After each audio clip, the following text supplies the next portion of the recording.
नमस्कार साथियों, स्वागत है बायोबाइट्स के इस शानदार प्लेटफॉर्म पर। RUHS BSc नर्सिंग और पैरामेडिकल की फॉर्म अब भरे जा चुके हैं और एग्ज़ाम जो है आपका probably will be held in the August and the previous year questions and important questions at this time is very important कि आप इस टाइम पर हर एक टॉपिक से अलग अलग टॉपिक से रैंडम क्वेश्चन को उठाएं ताकि आपको जो पूरा सिलेबस है वो रिवाइज हो पाए। इसीलिए प्रीवियस ईयर क्वेश्चंस और इम्पोर्टेंट क्वेश्चंस की अपन ने ये सीरीज़ स्टार्ट की थी। इसमें अपन ने 2 लेक्चर अभी तक ले चुके हैं और ये तीसरा लेक्चर है, क्योंकि अभी आपका जो एग्ज़ाम है वो बहुत ज़्यादा पास आ चुका है और इसके लिए अपने को और ज़्यादा लेक्चर की ज़रूरत पड़ेगी। हम लेक्चर की संख्या बढ़ाएंगे आपके लिए और मॉडर्न फिज़िक्स की क्लासेज अभी आपके जल्दी ही देखने को मिल जाएंगे अपने चैनल पर। मैं उसको तैयार कर रहा हूँ, उसी पर लगा हुआ हूँ। तो आज हम बायोलॉजी के लिए देख रहे हैं प्रीवियस ईयर के क्वेश्चंस और इम्पोर्टेंट क्वेश्चंस हैं। ये रैंडम टॉपिक से हैं, अलग अलग चैप्टर से हैं, जहाँ जैसे बायोटेक्नोलॉजी से हैं। बायोटेक्नोलॉजी से सिमिलर 2-4 क्वेश्चन लिए जो कि इम्पोर्टेंट हैं, जहाँ से कि आपको दिमाग में बैठ जाए कि हाँ ये यहाँ से करके ही चलना है अपने को, है ना। कुछ टॉपिक ऐसे होते हैं जहाँ से एक क्वेश्चन प्रोबेबली वहीं से पूछा जाने का तय होता है। अगर आपने वो 2 क्लासेज आपकी मिस हो चुकी हैं तो आप वहाँ पर जाके अपने चैनल पर प्लेलिस्ट पर जाइए और RUHS वाली जो प्लेलिस्ट है वहाँ पर आप जा कर के उन क्लासेस को देख सकते हैं। वहीं पर अभी कुछ समय पहले एम्स BSc नर्सिंग का और पैरामेडिकल का इनका एग्ज़ाम हुआ था, तो उसके लिए भी अपन ने कुछ क्लासेस हेल्ड की थी। तो वो क्लासेस भी आप देख सकते हैं, उनके अंदर काफ़ी इंपॉर्टेंट क्वेश्चंस हैं, बच्चों ने उनको काफ़ी देखा है, उनको मदद मिली है। तो आज की क्लास में अपन जो पहला क्वेश्चन देखने जा रहे हैं वो पहला क्वेश्चन है the enzyme capable of cutting DNA molecule at specific site. ऐसे वाला एंजाइम जो कि DNA मॉलिक्यूल को किसी स्पेसिफिक साइट से काट सकता है। देखो यहाँ पर कुछ एंजाइम दिए हुए हैं। न्यूक्लियस एंजाइम दिया हुआ है, रेस्ट्रिक्शन एंडोन्यूक्लियस एंजाइम दिया हुआ है ना, लाइपेज एंजाइम दिया हुआ है और लाइगेज एंजाइम दिया हुआ है। ठीक है, अब बात कन्फ्यूजन यहाँ पर आता है कि न्यूक्लियस एंजाइम होता है और एक होता है रेस्ट्रिक्शन एंडोन्यूक्लियस एंजाइम। जो न्यूक्लियस एंजाइम होता है, आप जानते हैं कि DNA जो होता है न्यूक्लिक एसिड से मिलकर बना हुआ होता है। इसीलिए जो न्यूक्लियस एंजाइम होता है वो DNA को कट कर देता है। न्यूक्लिक एसिड को न्यूक्लियस एंजाइम जो है कट करने का काम करता है। लेकिन यहाँ पर पूछा गया है कि जो इस DNA को स्पेसिफिक साइट पर कट करने का काम करे, तो जो स्पेसिफिक साइट पर कट करने का काम करता है वो होता है रेस्ट्रिक्शन एंडोन्यूक्लियस। वो होता है रेस्ट्रिक्शन एंडोन्यूक्लियस। जैसे ये एक DNA का मॉलिक्यूल है, तो इस DNA के मॉलिक्यूल में RE क्या करता है, ये जो रेस्ट्रिक्शन एंडोन्यूक्लियस है इसको शॉर्ट में बोलते हैं RE, और ये DNA को एक स्पेसिफिक साइट पर काट करने का काम करता है। जैसे यहाँ पर आया पैलेंड्रोमिक सिंड्रोम, तो यहाँ पैलेंड्रोमिक जो सीक्वेंस होता है वहाँ से ये यहाँ से कट कर देता है। तो जहाँ भी DNA के अंदर पैलेंड्रोमिक सीक्वेंस होता है वहाँ पर ये एंजाइम जाता है और वहाँ पर उस जितने भी DNA का सीक्वेंस होता है उसको रीडिंग करता है, उसके बाद में ये उस DNA को कट कर देता है। ठीक है, तो इसका जो राइट आंसर हो जाएगा वो हो जाएगा सेकंड, रेस्ट्रिक्शन एंडोन्यूक्लियस। इसको हिंदी में देखते हैं कि DNA अणु को विशिष्ट स्थलों से काटने में सक्षम एंजाइम कौन सा है, वो है प्रतिबंधित एंडोन्यूक्लियस एंजाइम। ठीक है, अगर आप बायोटेक्नोलॉजी से पूछे कि कोई एक क्वेश्चन जो इम्पोर्टेंट है तो वो ये वाला इम्पोर्टेंट है कि RE आपको क्वेश्चन में देखने को ज़रूर ही मिल जाता है। RE जो है एक बायोटेक्नोलॉजी से काफ़ी इम्पोर्टेंट पूछे जाने वाला क्वेश्चन है, काफ़ी एग्जामों में पूछा जाता है। तो केमिकल, इसको दूसरी तरीके से कैसे पूछा जा सकता है, केमिकल जिसे मोलिकुलर सीजर ऑफ DNA भी कहा जाता है। मोलिकुलर सीजर मतलब जो कि आणविक कैंची जिसे कहा जा सकता है DNA की, वो क्या है, वो होता है रेस्ट्रिक्शन एंडोन्यूक्लियस।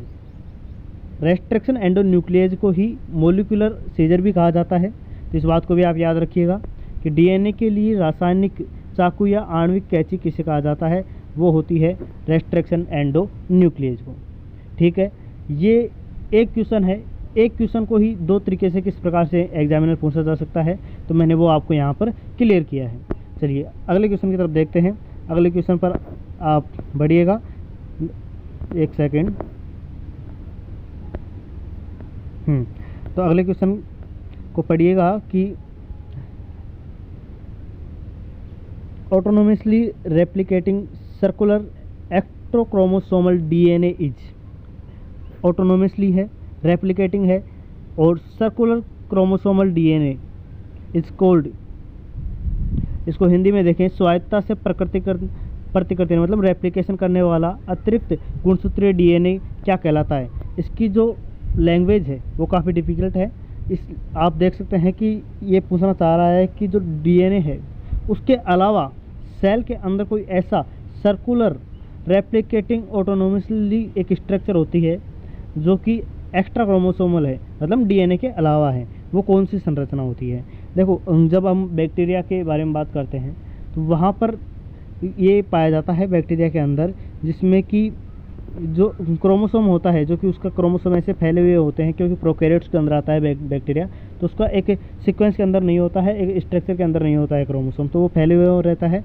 तो उसके अलावा एक सर्कुलर एक्स्ट्रा क्रोमोसोमल डीएनए भी पाया जाता है साइड में, ये इस प्रकार से होता है, सर्कुलर होता है, ये इस प्रकार का होता है। ठीक है, ये अपने आप में रेप्लिकेशन का काम करता है और ये दूसरे में वेक्टर का काम भी करता है।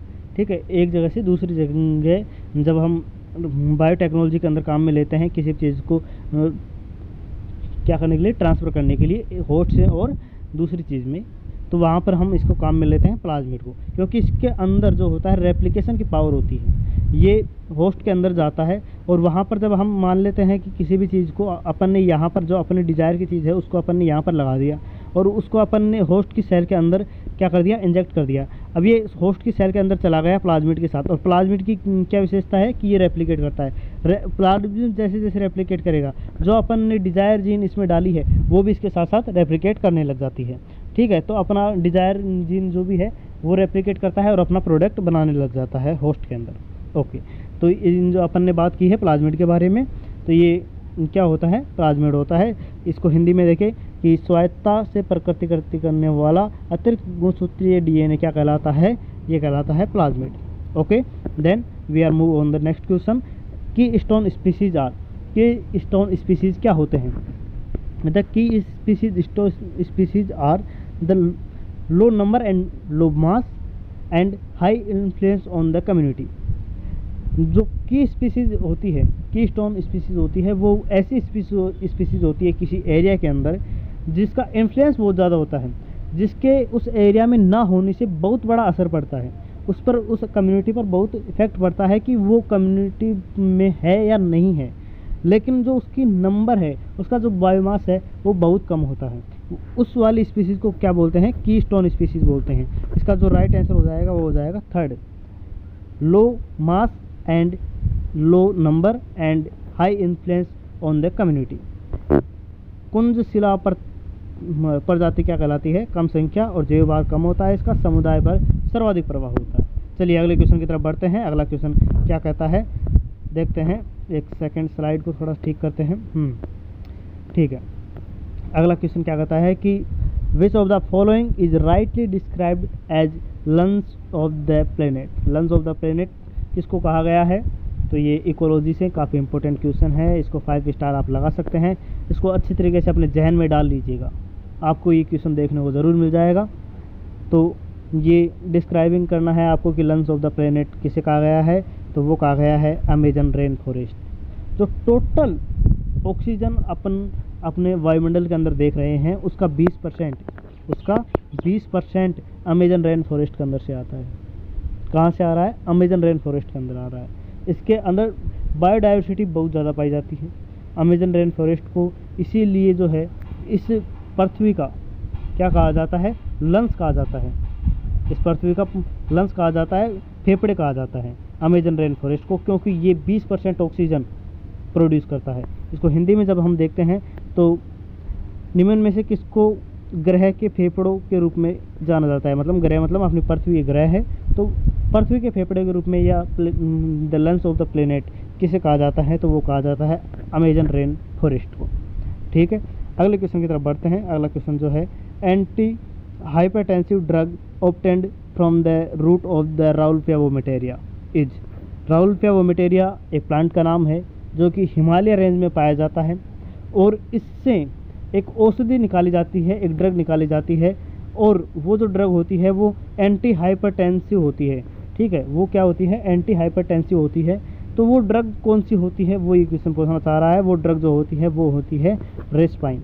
कौन सी होती है? रेस्पाइन होती है। राउल्फिया वोमेटेरिया जो है हिमालय रेंज में पाया जाता है, और ये रेस्पाइन नाम की एक ड्रग क्या करता है? प्रोड्यूस करता है, और ये क्या करती है? एंटी हाइपरटेंसिव होती है, हाइपरटेंशन को कम करती है।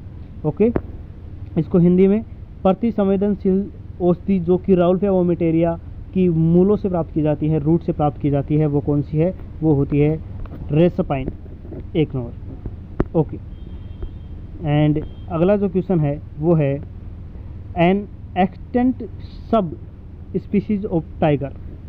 An extent of sub species of tiger, इसमें से आपको 3 ऑप्शन दिए हुए हैं, इसमें से राइट आंसर देना है। अगर आपको आंसर आ रहे हैं इन क्वेश्चंस के तो आप कमेंट के अंदर वो मेंशन कर सकते हैं कि मैं इतने क्वेश्चंस के अंदर से इतने क्वेश्चन मेरे सही हुए हैं, उससे आपको अपना एक कॉन्फिडेंस मिलता है।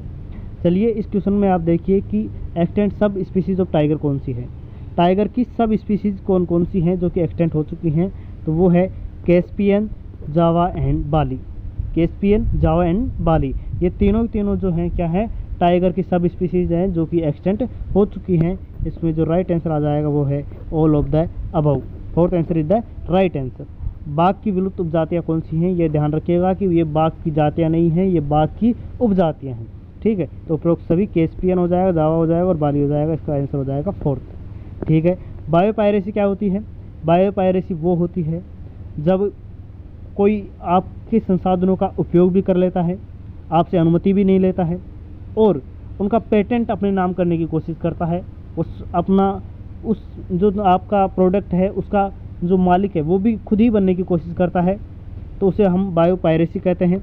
ये बायोटेक्नोलॉजी के अंदर से क्वेश्चन है। बायोटेक्नोलॉजी के अंदर से बहुत सारे ऐसे प्रोडक्ट होते हैं, नेचुरली प्रोडक्ट होते हैं, जैसे ये चावल की काफ़ी सारी किस्में होती हैं जिन पर अमेरिका से विवाद चलता रहता है, क्योंकि वो बायोपायरेसी के केस होते हैं, जिसके अंदर जो डेवलप्ड कंट्री होती हैं वो दावा करती हैं कि ये जो प्रोडक्ट है वो हमारे देश का है, वो अपने उसको पेटेंट करा लेती हैं, है ना, और उनके ऊपर बिना अनुमति के और यूज़ करने लग जाती हैं। तो उसको क्या कहते हैं? हम बायोपायरेसी कहते हैं। दूसरों के जैविक संसाधनों को पेटेंट कराना पहली बात हो जाती है। दूसरी बात है कि बिना अनुमति जैविक संसाधनों का उपयोग करना, ये क्या कहलाती है? बायोपायरेसी कहलाती है। तो इसका जो राइट आंसर हो जाएगा वो हो जाएगा 4th। Biopiracy is the patenting biosource of others and using the biosource without authorisation. ठीक है, तो इसका जो 4th आंसर हो जाएगा वो हो जाएगा करेक्ट। और ये सारे जो नोट्स हैं ये आपको अपने टेलीग्राम चैनल पर मिल जाएंगे। बायोबाइट्स 07 पर आप जब जाएंगे तो वहाँ पर आपको ये सारे नोट्स वहाँ से मिल जाएंगे। आप इस PDF को डाउनलोड करके दोबारा से क्वेश्चंस को देख सकते हैं, याद कर सकते हैं। बहुत सारे इंपॉर्टेंट क्वेश्चन हैं, याद करने वाले क्वेश्चन हैं, जो कि आपको वो जब आप पिछले 5 साल के क्वेश्चंस को उठाएंगे, एनालिसिस करेंगे, तो आप देखेंगे कि जो बहुत ज़्यादा क्वेश्चंस हैं जो फ्रिक्वेंटली बार क्वेश्चन पूछे जाते हैं वो यहाँ पर इस सेशंस के अंदर आपको लाए जाते हैं, दिखाए जाते हैं। इसीलिए आपको इन क्वेश्चंस को याद कर लेना एक बेनिफिशियल सौदा रहने वाला है।